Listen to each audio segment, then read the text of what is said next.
Welcome to my YouTube channel Srishti's SST classes. हम लोग पढ़ रहे थे हिस्ट्री के chapter 1 the rise of nationalism in Europe.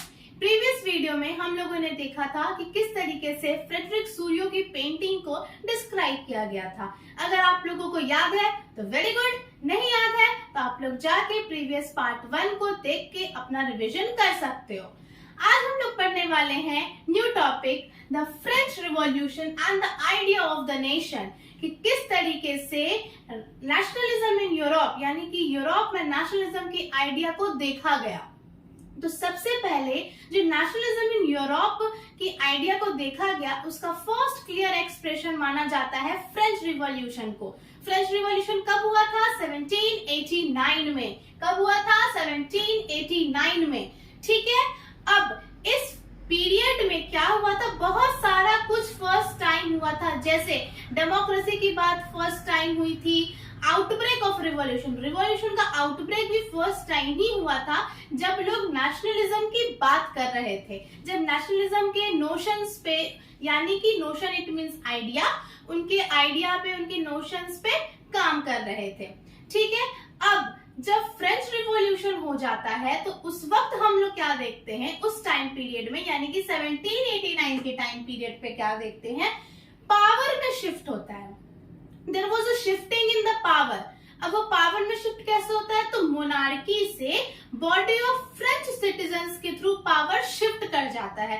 It means कि पहले क्या था कि ये राजा है, अगर ये मर गया तो चलो इसका बेटा अब राजा बन जाएगा।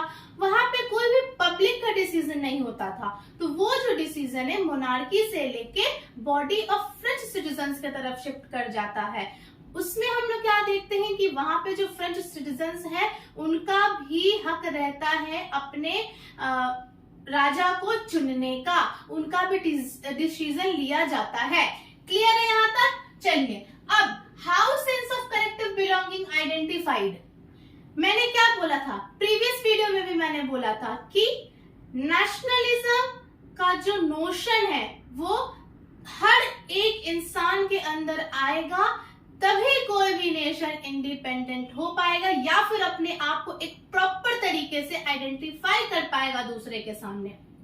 तो उसके लिए सेंस ऑफ कलेक्टिव बिलोंगिंग्स की बात की थी मैंने, कि किस तरीके से लोग एकजुट होकर, और लोग एकजुट कैसे हुए थे? कॉमन स्ट्रगल्स के थ्रू, और भी बहुत सारे स्ट्रगल्स थे, नोशंस थे उन लोगों के अपने अपने। ठीक है, तो अब इस सेंस ऑफ कलेक्टिव बिलोंगिंग को देखा कैसे गया? इट मींस कि लोग एकजुट तो हुए, ये जाहिर सी बात है, लेकिन वो होने के लिए लोग क्या क्या किए, नेशंस में क्या क्या बदलाव आए, तो आज हम लोग उसके बारे में भी पढ़ते हैं। चलिए, आइडिया ऑफ ला पैट्रिया एंड ली सिटियन। ला पैट्रिया मतलब होता है फादरलैंड एंड ली सिटियन मतलब द सिटीजन। सिंपल सी बात है, सिटियन यानी कि सिटीजन। अब ये लोग क्या करते थे? Equal right under a constitution enjoy करते थे, ये लोग एम्फसाइज किए थे। ठीक है, यानी कि फादरलैंड यानी कि वहां का जो राजा था और वहां के जो भी जमीन के लोग थे, हर एक प्रॉपर्टी का अपना जो एक ओनर होता है वो लोग, और जितने भी फ्रेंच सोसाइटी के पीपल थे वो लोग क्या बोले कि अगर हम लोग अपना एक कॉन्स्टिट्यूशन बना के सारे लोग उसी के राइट्स को फॉलो करेंगे तो इससे क्या शो होगा कि हम लोग सब एक हैं। तो वो लोग स्टार्टिंग यहीं से किए। They were enjoying the equal rights under a constitution. Clear है? नेक्स्ट क्या वो लोग किए? A new French flag the tricolour was chosen. यानी कि कभी भी आप लोग देखिएगा, अगर इस तरीके की बात की गई थी, नेशनलिज्म इन इंडिया में भी आप लोगों ने देखा था कि ट्राई कलर फ्लैग की बहुत महत्वता थी। ठीक है, तो वहां पे क्या हुआ था कि जिस तरीके से वो लोग अपने फ्लैग के थ्रू अपने नेशन को आइडेंटिफाई करवा रहे थे, तो फ्रेंच में भी यानी कि फ्रांस में भी फ्रेंच पीपल जो थे वो क्या करवा रहे थे? अपना एक ट्राई कलर फ्लैग बनाए और उसको चूज किए, और उसके बाद उसके थ्रू अपने नेशन को आइडेंटिफाई करवाए। तो यहाँ पे क्या हो गया? सारे लोगों के पास एक ही कलर का फ्लैग है। ठीक है, एक ही ट्राई कलर का फ्लैग सबके पास है, तो ये सिमिलर फ्लैग का जो आइडिया था वो भी क्या शो करता है? तो the sense of collective belonging. Clear है। नेक्स्ट क्या हमारा आता है, स्टेट जनरल्स। ये किसमें रीनेम्ड हो गया था, नेशनल असेंबली में। आप लोग याद कीजिए, आप लोग क्लास 9th में एक चैप्टर पढ़े होंगे, first chapter the French revolution. आप लोग उस चैप्टर को मत भूलिएगा, ठीक है, और अगर याद नहीं है तो उसको दोबारा पढ़ लीजिए। उस वक्त हम लोग बहुत सारा कुछ देखे थे कि किस तरीके से इस टाइम पीरियड में, यानी कि फ्रेंच रिवॉल्यूशन के पहले और उसके बाद क्या क्या हुआ था। जैकोबिन क्लब्स आए थे 1794 तक, वो चला। उसके बाद डायरेक्टरी रूल आया जिसमें 5 मेंबर की कम्युनिटी बैठती थी, लेकिन क्या होता था, सब आपस में ही लड़ लेते थे, तो अंत में वो भी खत्म हो गया। और फिर 1804 तक क्या हुआ, नेपोलियन अपना डायरेक्टरी रूल लाया, ठीक है। कुछ हद तक, यानी कि स्टार्टिंग में लोगों को नेपोलियनिक रूल भी अच्छा लगा, बट क्या होता है, हद से ज्यादा कोई भी चीज अच्छी नहीं लगती है, तो फिर लास्ट में वही हुआ। बट पैरेलल में क्या चल रहा था, तो पैरेलल में ये चल रहा था कि किस तरीके से फ्रेंच रिवॉल्यूशन जो है वो आइडिया अपना शो करेगा, अपने आप को आइडेंटिफाई करेगा यूरोप में as a sense of collective belonging that we are one। Clear है। तो उस वक्त क्या हुआ था कि स्टेट जनरल्स, आप लोग क्लास 9 में पढ़े होंगे कि स्टेट जनरल्स भी आते थे असेंबली में और वहां पे बैठ के डिसीजन लिया जाता था।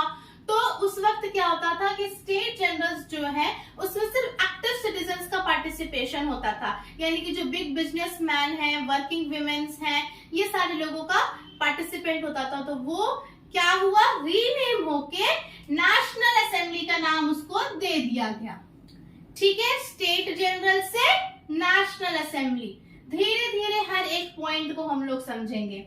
नेक्स्ट क्या है, न्यू हिम्स बनाया गया। हिम्स मतलब मैंने बताया था पोएट्री, भजन, ठीक है। न्यू हिम्स बनाया गया, ओथ ले लिया गया। क्यों, ये सारा कुछ क्यों हो रहा था, सारा कुछ हो रहा था नेशन के नाम पे, यानी कि किस तरीके से हम लोग फ्रांस को शो करेंगे as a sense of collective belonging. Clear है यहाँ तक, चलिए आगे बढ़ते हैं। Centralised administrative system. अब वहां का जो सेंट्रलाइज्ड एडमिनिस्ट्रेटिव सिस्टम जो था, वो जैसे कि कोई भी काम होता था तो वो डायरेक्ट सेंट्रल के पास चला जाता था कि ये ऐसे होगा, ऐसे होगा, ऐसे होगा।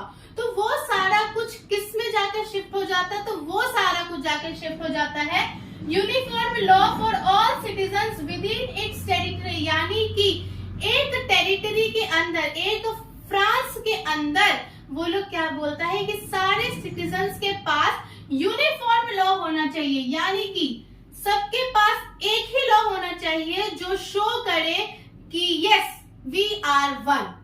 क्लियर है। चलिए, इंटरनल कस्टम ड्यूटीज जो है वो uniform system of weights and measurement में अडॉप्ट कर लिया जाता है, यानी कि कस्टम ड्यूटीज अंदर ही अंदर क्या होता था कि सबका एक अपना अपना यूनिट्स होने लगा था कि इसका ये यूनिट होगा, इसका ये यूनिट होगा।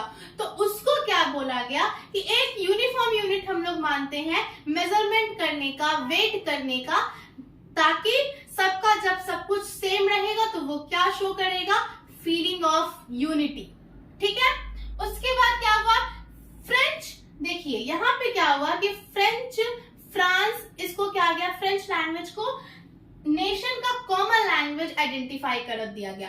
क्यों, क्योंकि टेरिटरी के अंदर बहुत सारा रीजनल डिस्पैरिटीज भी थे, यानी कि हर रीजन के अकॉर्डिंग वहां का लोग वहां की भाषा को बोलते थे। अब यहाँ पे कुछ बोल रहे हैं, वहां पे कुछ बोल रहे हैं, तो क्या हो गया, यहाँ पे वेराइटीज ऑफ लैंग्वेजेस के लोग आने लगे।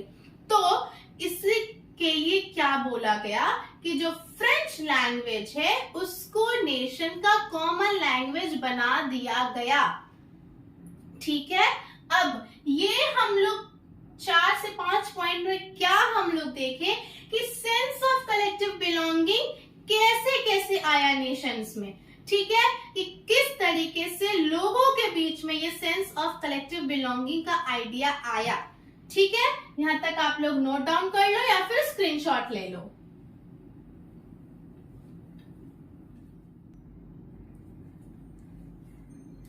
अब हम लोग देखेंगे ऑब्जेक्टिव्स ऑफ फ्रेंच रिवॉल्यूशन कि आखिर फ्रेंच रिवॉल्यूशन का क्या क्या ऑब्जेक्टिव्स हुआ था। ठीक है। तो द रिवॉल्यूशनरी, देखिए अब पॉइंट्स बड़ा देके आप लोग डर मत जाइएगा, आराम से धीरे धीरे हम लोग सारे पॉइंट्स के बारे में पढ़ेंगे। The revolutionary further declared that it was the mission and the destiny of the French nations to liberate the people of Europe from despotism। ठीक है, यानी कि ये बोला गया फ्रेंच रिवॉल्यूशन के ऑब्जेक्टिव्स में सबसे पहला क्या बोला गया कि जो रिवॉल्यूशनरीज थे, यानी कि जो रिवॉल्यूशन में शामिल थे, उनका एक ही मिशन था। उनका मिशन क्या था कि पूरे फ्रांस को, क्या था, पूरे फ्रांस को क्या करना है, डेस्पोटिज्म से छुटकारा दिलवाना है, यानी कि जो एक डायरेक्टरी रूल चलती थी उससे छुटकारा दिलवाना है। नेक्स्ट क्या है, help other people of Europe to become nations. जैसा कि आप लोग यूरोप के मैप में देखिए, बहुत सारे क्या है, बहुत सारे अलग अलग नेशन हैं, जिसमें से एक फ्रांस है। ठीक है, तो ये क्या बोलता है कि सारे यूरोप के अदर नेशंस को भी बोलता है और हेल्प करता है कि आप लोग भी एक नेशन बनाइए। ठीक है, उसके बाद फ्रेंच रिवॉल्यूशन यूरोप में होता है और उसमें क्या क्या होते हैं ये आप लोग पहले भी क्लास 9th में पढ़ चुके हैं, बट कोई बात नहीं, याद नहीं है तो मैं फिर से रिवाइज करवा देती हूँ।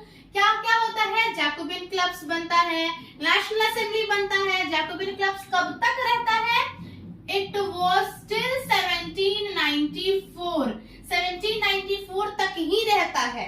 ठीक है, उसके बाद फ्रेंच की जो आर्मीज है वो बहुत सारे अलग अलग नेशन में जाकर शिफ्ट कर जाती है। कहाँ कहाँ, होलैंड, बेल्जियम, स्विट्जरलैंड और इटली, बहुत सारे जगह जाके वो लोग शिफ्ट कर जाती है, मूव कर जाती है 1790s में।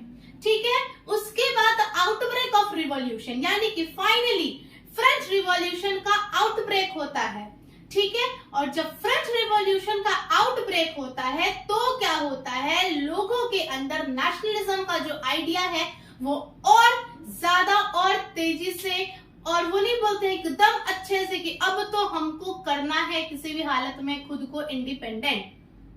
ठीक है, जिस तरीके से इंडिया में नेशनलिज्म की भावना क्या आई थी, धीरे धीरे करते करते सारे लोगों के अंदर क्या आ गया था, अब तो हमको इंडिया को इंडिपेंडेंस दिलवाना है। तो उसी तरीके से जब फाइनली सारा कुछ झेलते हुए, सारा कुछ चेंजेस देखते हुए जब आउटब्रेक होता है रिवॉल्यूशन का फ्रांस में, तो उसके बाद क्या होता है, नेशनलिज्म की जो फीलिंग है वो लोगों के अंदर अच्छे से आ जाती है। यहाँ तक क्लियर है? चलिए आप लोग इसको नोट डाउन कर लो।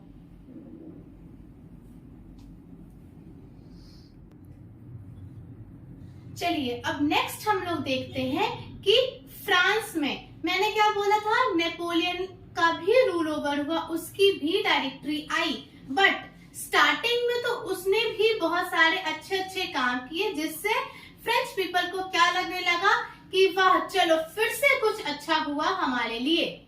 अब वो सुनिए क्या क्या हुआ। यूरोप में फ्रांस में क्या हुआ, नेपोलियन का रूल ओवर आया।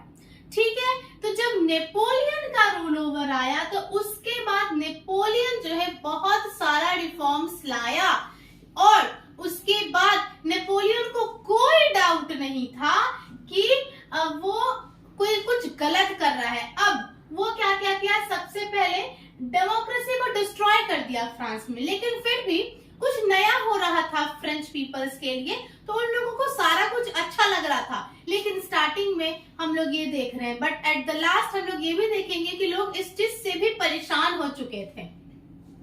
चलिए अब मोनार्की, हम लोगों ने क्या पढ़ा था कि फ्रांस में तो रिपब्लिक आ चुकी थी।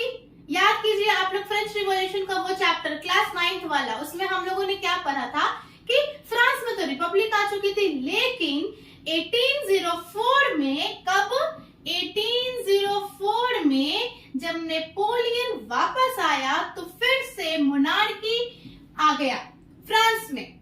लेकिन फिर भी लोगों को अच्छा लग रहा था, क्यों, क्योंकि उनके लिए सब कुछ नया हो रहा था, फिर से हो रहा था। और ठीक है, अगर कुछ एक दो कमी था भी तो उसके अलावा भी नेपोलियन बहुत सारा अच्छा अच्छा काम किया। ठीक है, चलिए सबसे पहले उसने क्या किया कि डेमोक्रेसी को हटा दिया फ्रांस से। नेक्स्ट उसने क्या किया, लेकिन रिवॉल्यूशनरी प्रिंसिपल्स को कॉर्पोरेट करते हुए वो उसने सारा काम किया। उसने किसी को भी हार्म नहीं पहुंचाया। हाँ, धीरे धीरे क्या होता है, वो धीरे धीरे हम किसी भी चीज को धक्का देंगे ना तो वो एक बार में तेजी से जाके खुल जाएगा। ठीक है, अगर गाड़ी बंद है, अगर हम उसको धीरे धीरे धक्का देंगे तो वो एक टाइम आएगा ना कि वो स्टार्ट हो जाता है। तो नेपोलियन भी वही काम किया। फ्रेंच पीपल्स के लिए फ्रांस में क्या किया, सारा काम, सारा रिवॉल्यूशनरी रिफॉर्म्स धीरे धीरे स्टैब्लिश करना स्टार्ट किया। अगर उसको कुछ खत्म करना है तो वो धीरे धीरे डिस्ट्रॉय करना शुरू किया, ताकि लोगों को भी ये ना लगे कि वो उसके ऊपर शासन चलाना चाहता है। बट फैक्ट यही था कि लास्ट होते होते लोगों को ये फील हो जाता है और लोग इस चीज से भी परेशान हो जाते हैं। ठीक है, चलिए, तो उस वक्त क्या हुआ कि ये सारा काम करने के लिए वो एक कोड बनाया, that was named as civil code 1804 में, जिसको नेपोलियन के द्वारा बनाया गया, इसीलिए उसको हम लोग नेपोलियनिक कोड भी बोलते हैं। क्लियर है यहाँ तक? नेपोलियन कौन था? आप लोगों को साइड में पिक्चर दिख रहा है भाई, ये था नेपोलियन। ठीक है, चलिए, अब नेपोलियनिक कोड के अंदर नेपोलियन ने क्या क्या किया तो स्टार्ट करते हैं। Did away all privileges based on birth, यानी कि जो भी प्रिविलेजेस बाय बर्थ लोगों को मिलता था, कि कुछ हम लोगों ने पढ़ा था, याद है, नोबल्स थे, क्राइस्ट थे, ये सारे लोग थे, तो उन लोगों को क्या था, बाय बर्थ कुछ कुछ प्रिविलेजेस मिलते थे, जैसे टैक्स पे नहीं करना पड़ता था, उन लोगों को कोई काम नहीं करना पड़ता था। तो वो सारे प्रिविलेजेस को नेपोलियन ने खत्म किया।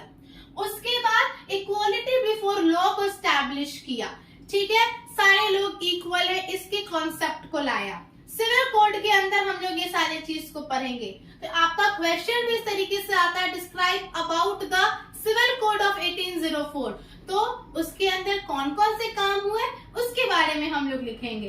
क्या क्या हुए, सारे प्रिविलेजेस को जो बाय बर्थ आते थे वो उन सबको खत्म किया और इक्वालिटी बिफोर लॉ एस्टैब्लिश किया। और क्या किया, फ्यूडल सिस्टम को हटा के freed peasants from serfdoms and manorial dues. चलिए, अब ये तो बहुत नए नए टर्म है भाई, कोई बात नहीं, देखते हैं क्या है इस टर्म का मतलब। फ्रीड पीजेंट्स फ्रॉम सर्फडम्स, सर्फडम्स क्या होता है? चलिए, अगर ये मान लीजिए एक आपका टेरिटरी है, ठीक है, इसके अंदर बहुत सारे छोटे छोटे टेरिटरी होंगे, ठीक है, डिवीजन होगा ना, जिसको हम लोग क्या बोलते थे, feudal division, federalism, division of powers. ठीक है, तो डिवीजन ऑफ पावर्स को तो उसने खत्म कर दिया, लेकिन उसके बाद सर्फडम्स को भी खत्म किया उन्होंने धीरे धीरे। अब डिवीजन ऑफ पावर्स खत्म हो गया, सर्फडम्स क्या होते थे, इस पूरे टेरिटरी का एक कोई किंग होता था।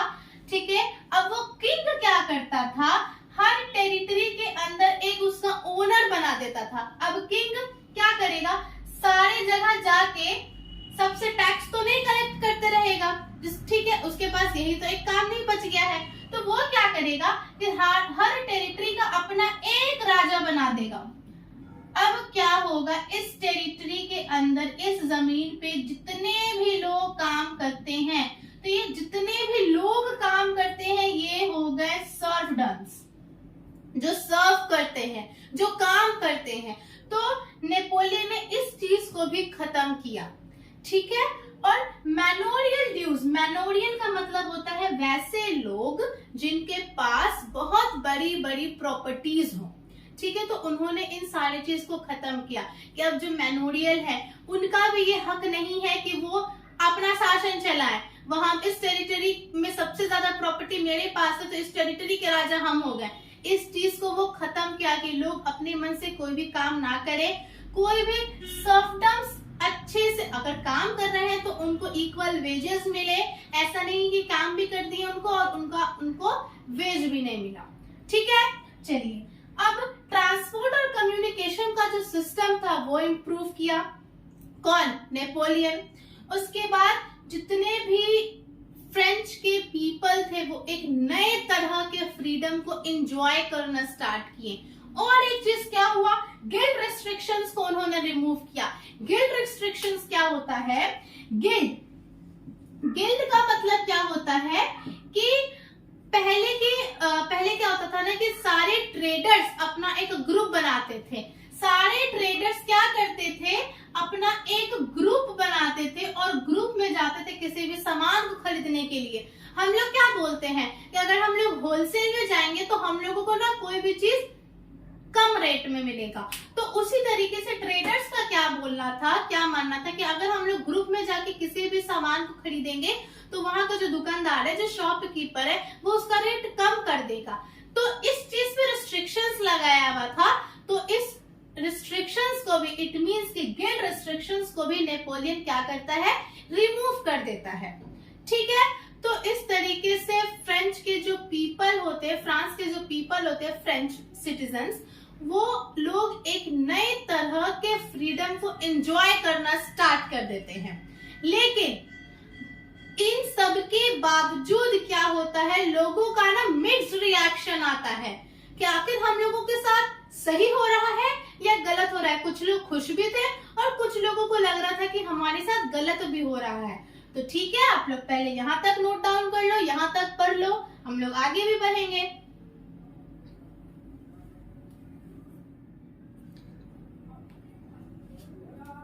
चलिए, अब मैंने अभी क्या बोला कि नेपोलियन ने बहुत सारे अच्छे अच्छे काम भी किए सॉरी। तो उसके बाद क्या हुआ, जो वहां के फ्रेंच पीपल्स थे, फ्रांस के जो फ्रेंच सिटीजन्स थे, यानी कि जो लोकल पॉपुलेशन था वहां का, उसका रिएक्शन मिक्स हुआ करता था।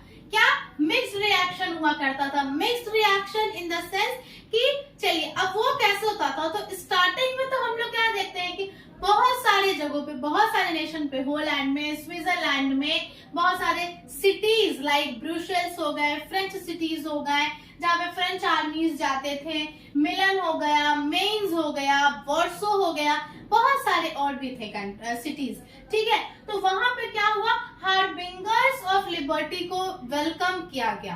हार्बिंगर्स ऑफ लिबर्टी यानी कि सबके लिए एक लिबर्टी आएगी और सबका एक ही इक्वल व्यू रहेगा, इक्वल लॉ रहेगा, सबके लिए यूनिफॉर्म सिविल रहेगा, यूनिफॉर्म सिविल कोड रहेगा। ठीक है, यानी कि सबके लिए सारा कुछ सेम रहेगा। तो इनिशियली तो ये सारा कुछ हम लोगों को देखने मिला, लेकिन तो फिर लोगों का रिएक्शन मिक्स क्यों था? तो इनिशियल स्टेजेस के बाद क्या हुआ, ये तुरंत टर्न हो गया एक हॉस्टिलिटी में, जो क्लियरली ये चीज को शो करता है कि जो उस वक्त का न्यू एडमिनिस्ट्रेटिव सिस्टम था, नेपोलियन के द्वारा लाया गया। तो जो नेपोलियन के थ्रू न्यू एडमिनिस्ट्रेटिव सिस्टम लाया गया था, वो लोगों के हाथ में फ्रीडम की तरह नहीं पहुंच रहा था। यानी कि वो बोल रहा था कि चलिए ये हम कर दिए, ये हम कर दिए, लेकिन पॉलिटिकल फ्रीडम नहीं था लोगों के पास। नेपोलियन बोल दिया तो बोल दिया ये चीज होगा, अगर लोगों को पसंद नहीं आ रहा है तो वो मानेगा नहीं कि चलिए ये चीज को हम चेंज कर दें। नेपोलियन अगर कर दिया है तो एक तरह से तो वो अपना शासन ही दिखाया ना, कि हम जो बोल दिए ठीक है, मानते हैं कि वो बहुत सारे अच्छे अच्छे चेंजेस लाए, सर्वडम्स खत्म किया, लेकिन जो मान लिया कि हम 10 लोगों में से 7 ही लोगों को ये चीज पसंद आया, 3 लोगों को नहीं पसंद आया, तो आप उस 3 लोगों के बारे में भी तो सोचिएगा। अगर आप कोई चेंजेस ला रहे हैं तो आपको ऐसा चेंज लाना चाहिए जो सबके बारे में सोचे और सबको फ्रीडम, सबके पास फ्रीडम है इस चीज को शो करे, और ये चीज उन लोगों को भी फील होना चाहिए। तो ऐसा नहीं था, वो बहुत सारा कुछ अच्छा अच्छा काम किया, अच्छे अच्छे चीजों को लाया फ्रांस में, लेकिन इनिशियल स्टेजेस में लोगों को वो अच्छा लगने लगा। एट द लास्ट क्या हुआ, जब वो बहुत ज्यादा बढ़ गया, नेपोलियन अपना जो है वो डिक्टेटरशिप लाने लगा फ्रांस में, तो क्या हुआ, लोगों का रिएक्शन मिक्स होने लगा और एट द लास्ट नेपोलियन का भी डिक्टेटरशिप खत्म हो गया। तो इस तरीके से आज के इस वीडियो में हम लोगों ने क्या क्या देखा कि फ्रेंच रिवॉल्यूशन का आउटब्रेक क्या हुआ था और उसके अंदर क्या क्या हुआ, जिसकी वजह से फ्रांस में फ्रेंच पीपल्स के अंदर नेशनलिज्म का जो आइडिया था वो किस तरीके से और बढ़ा, ताकि वो लोग रिवॉल्यूशन तक उतर आए, उसके बाद नेपोलियन कैसे आया, किस तरीके से मोनार्की से मतलब मोनार्की खत्म हो गया था, फ्रांस में रिपब्लिक आ गया था, नेपोलियन के आने के बाद फिर से मोनार्की सिस्टम आया और किस तरीके से वो चेंज लाया, बट एट लास्ट उसके डिक्टेटरशिप के कारण उसका रूल ओवर भी खत्म हो गया। ठीक है, तो आज के इस वीडियो में इतना ही। इस वीडियो में मैंने जितना भी पार्ट्स और टॉपिक कवर अप किया है, इसका नोट्स मैं इस वीडियो के डिस्क्रिप्शन बॉक्स में डाल दूंगी। आज के इस वीडियो में इतना ही। नेक्स्ट वीडियो में मैं मिलती हूँ नेक्स्ट टॉपिक के साथ। Thank you.